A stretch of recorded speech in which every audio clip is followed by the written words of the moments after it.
Hello. Today's story is an exciting one. It's about another holiday, or it's rather about the way that Christmas is celebrated in Mexico and in many Hispanic families. The book is called The Night of las Posadas, and the story is by Tomie DePaola. So let me turn my camera so that I can show you the full pages. Here's the front cover.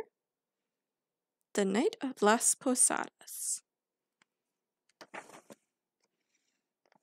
going to read the intro here. I won't show you because it's just words, but it says, Las Posadas, an old Spanish custom which celebrates Mary and Joseph seeking shelter in Bethlehem on Christmas Eve, stems from the word posada, meaning inn or hotel. It began in Spain and came to the New World, first to Mexico and then to the American Southwest. And this story takes place in Santa Fe, New Mexico, here in America. So, I was wrong in the beginning when I said it was from Mexico. It's celebrated all around the world in many Spanish-speaking homes. So let's start. In a little village high in the mountains above Santa Fe, preparations for Las Posadas had been going on for weeks. Sister Angie was so proud. Her niece, Lupe, and Lupe's new husband, Roberto, had been chosen to portray Maria and Jose, Mary and Joseph. Sister Angie had been in charge of Las Posadas for years and years. It was she who trained the singers who followed Maria and Jose as they made their way around the plaza in Old Santa Fe, and finally into the courtyard of the Palace of Governors, where the empty manger awaited for the birth of the Holy Child. Now, Sister Angie said, speaking to the two men who would play the devils, here is a picture of what your faces are going to look like. That's a little scary. She wanted to make sure they knew how to paint their faces red with black eyebrows and beards, and that their red satin costumes were just right, especially the red capes and head caps with pointy red horns. The devil would snarl and hiss as he tried to keep Maria and Jose from finding shelter. The plaza was so big that 2 devils were needed to rush from balcony to balcony without being seen by the crowd.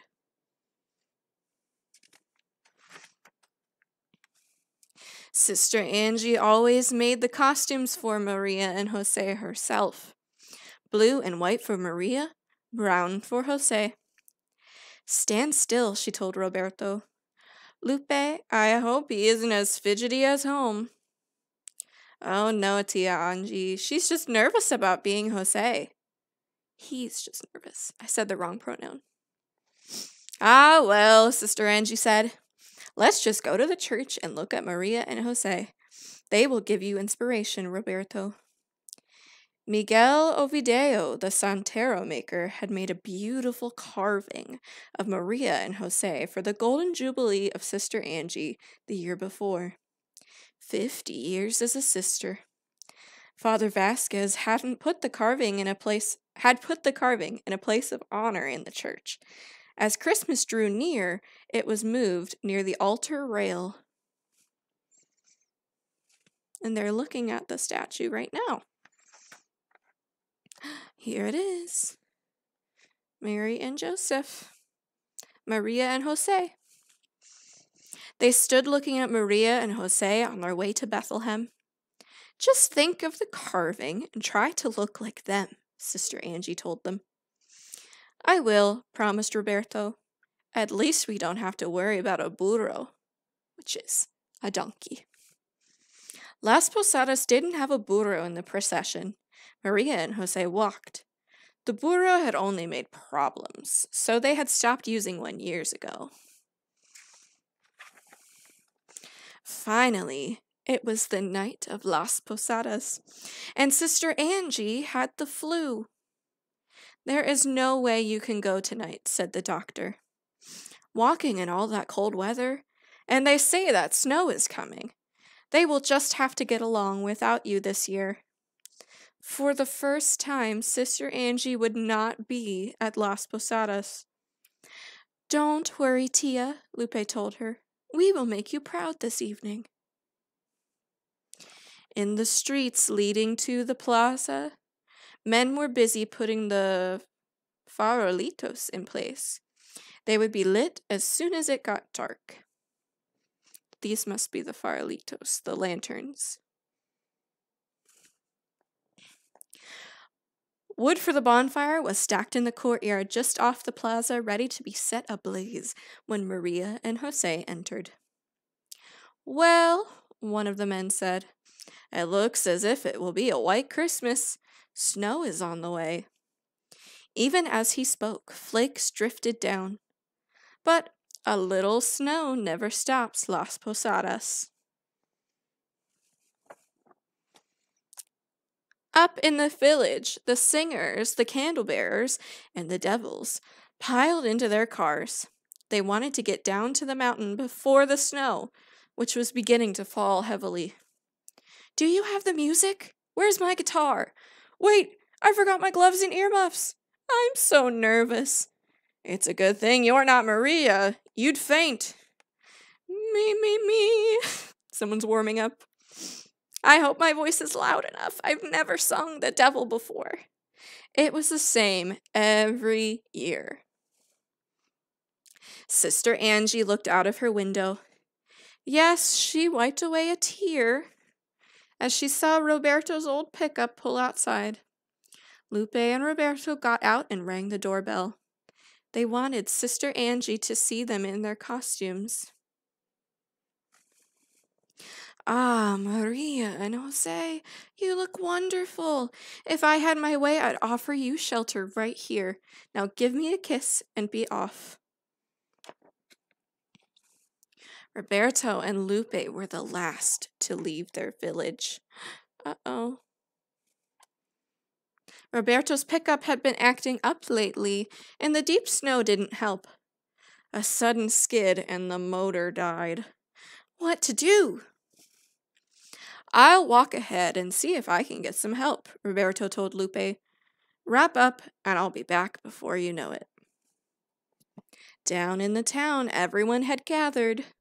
The snow had tapered off and was falling gently. The farolitos were lit. The plaza looked magical. Where are Lupe and Roberto? Father Vasquez asked. It's almost time to start.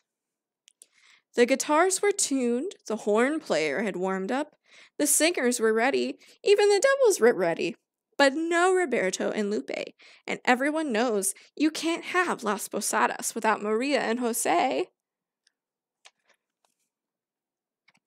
Suddenly, down the street came a young couple. The man was leading a burro, carrying a young woman. We are friends of Sister Angie, the man said. Roberto and Lupe are stuck in the snow on the mountain road, so we have come to take their place. We know what to do, and we thought our burro could be in the procession too. My wife is going to have a baby, and it would be better for her to ride.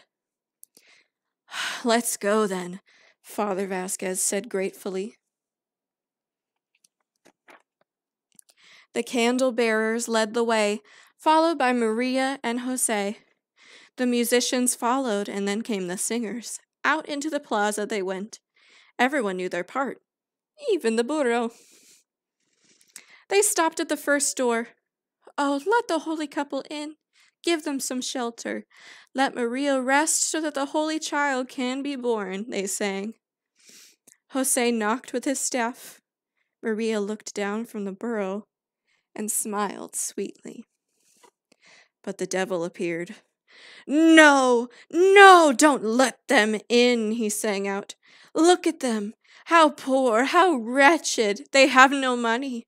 The crowd booed and shouted. The procession moved on, knocking on one door after another. Sometimes the devil popped out at them, and the crowd booed even louder, and sometimes they knocked and no one answered. It was one of the most beautiful Las Posadas ever held. Even the young woman playing Maria was about to be a mother, just like the mother of the Holy Child Jesus. Perfect. They reached the gates to the courtyard. Once more they sang, asking to be let in. This time, no devil. The gates opened wide. The bonfire blazed and everyone rushed inside. A little pushing and shoving, but that was right. Everyone wanted to be near the manger. Well, you certainly saved Las Posadas, Father Vasquez said, turning to thank the young couple who had taken Lupe and Roberto's place, but they were nowhere to be seen. Maybe they didn't know that they were to sit in a special place near the empty manger. Father Vasquez, we are so sorry to be late. It was Lupe and Roberto calling out as they rushed into the courtyard. Did we ruin everything? No, Father Vasquez said. Sister Angie's friends were here. They led the procession, but now I can't find them. Go, quickly, and sit by the manger. What friends? Lupe whispered to Roberto.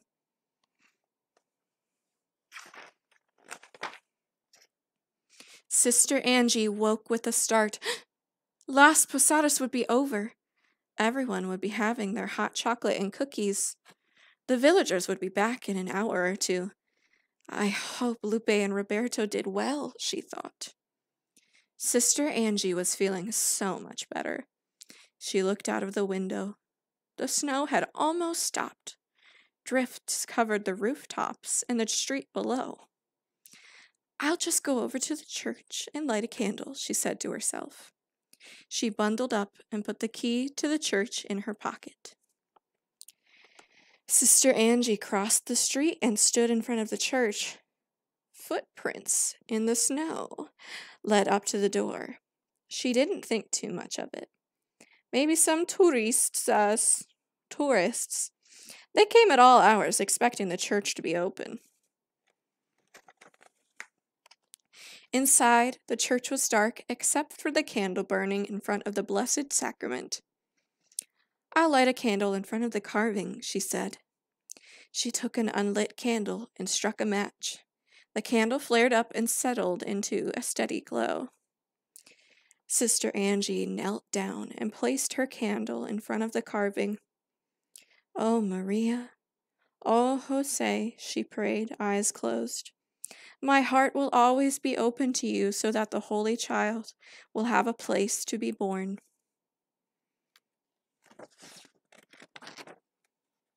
Sister Angie opened her eyes. There, in front of her, she saw wet footprints leading to the carving. She looked up. The cloaks of Maria and Jose were covered in fresh snow. Why do you think they're covered in snow? Because they were the ones at the Las Posadas procession. The end. Now I have a note from the author I'm going to read really quick. I know this is kind of a long video. It says, in Spain, as in Mexico, Las Posadas is celebrated for 9 days. Families walk in procession, knocking on doors, but only on Christmas Eve does a door open. Everyone enters and has hot chocolate and cookies to commemorate the expected birth of the Holy Child. In San Antonio, Texas, a procession of boats, with the couple presenting Mary and Joseph sitting in the first boat, followed by boats filled with people singing, winds down the river that runs through the center of the city. In Santa Fe, the procession is usually made up of people from Santa Cruz, a small village north of the city. It is a great honor to be chosen to play Mary and Joseph. When they knock on the doors, a song is sung each time, asking for Mary and Joseph to be let in, but the devil appears with an answering song to keep them out. It's very dramatic and even amusing as crowds of people filling the square boo and hiss at the devil. Finally, when everyone has gathered in the courtyard, as in Spain and Mexico, hot chocolate and cookies are served. That is the story of the Night of Las Posadas. I hope you enjoyed it, and I hope you learned something new about this holiday tradition. I will see you all next week. It's our last week before Christmas break, so have a great weekend. Bye-bye.